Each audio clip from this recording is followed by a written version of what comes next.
Hey guys, it's Miss Gephardt, and we're going to start off our notes with a notes presentation on states of matter.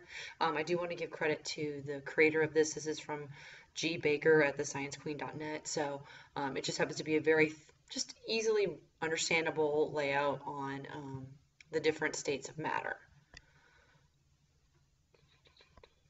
All right, so before we do anything, we have to define what matter is. Okay, so matter is anything that takes up space. So we have it taking up space and has mass. Okay, so this little pen thing would be that. My comb would be that. It's anything that takes up space and has mass. That's going to be classified as matter. This is my little body spray thingy, and it's liquid, but it takes up space and has mass, so therefore it is considered matter. This tissue, same thing, takes up space and has mass, so therefore it's classified as matter.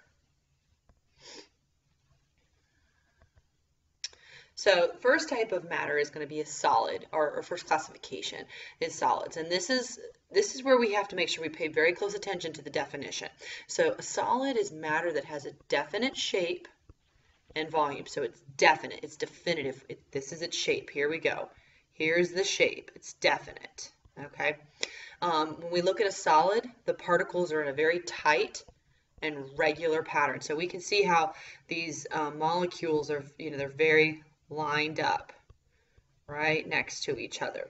Okay, it's in a line, it's linear, and they not only are across, but they're also up and down that way.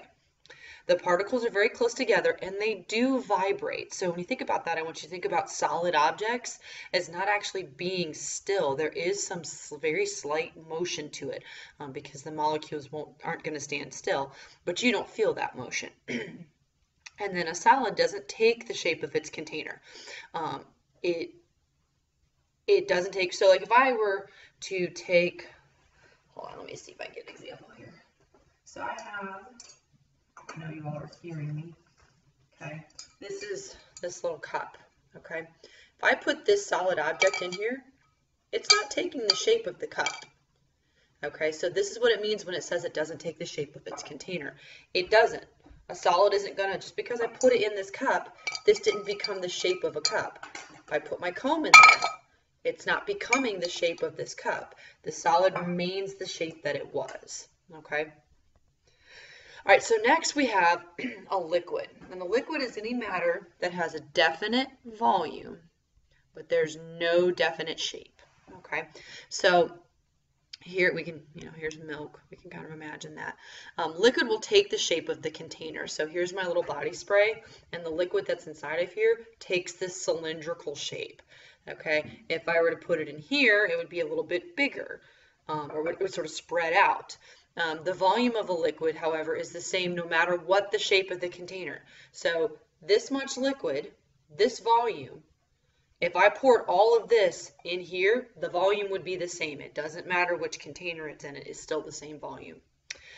In a liquid, we're going to see, if you look at these particles up here, the particles are a little more spread out. They're not quite as uniform as we saw in the solid. They are still together, they are still moving, and they got a little more dancing room, but they are not like they don't have huge gaps between them, and they're not completely lined up like they were with a solid.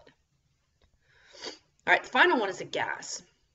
With a gas, it doesn't have a definite shape or volume. There's no shape or volume to it. Particles in a gas are very far apart.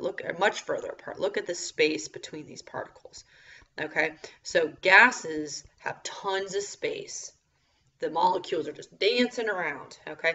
And gas particles will move at high speeds in all directions. So you have to imagine all the gas that's in the air, oxygen and nitrogen and things like that. It's just moving around, having a little dance party, okay? Because it's got all of this room to move, all right? So if you would, make sure you've taken notes. If you have any questions, make sure you see your teacher. Please do go on to the next video because that will continue on this discussion. Thank you.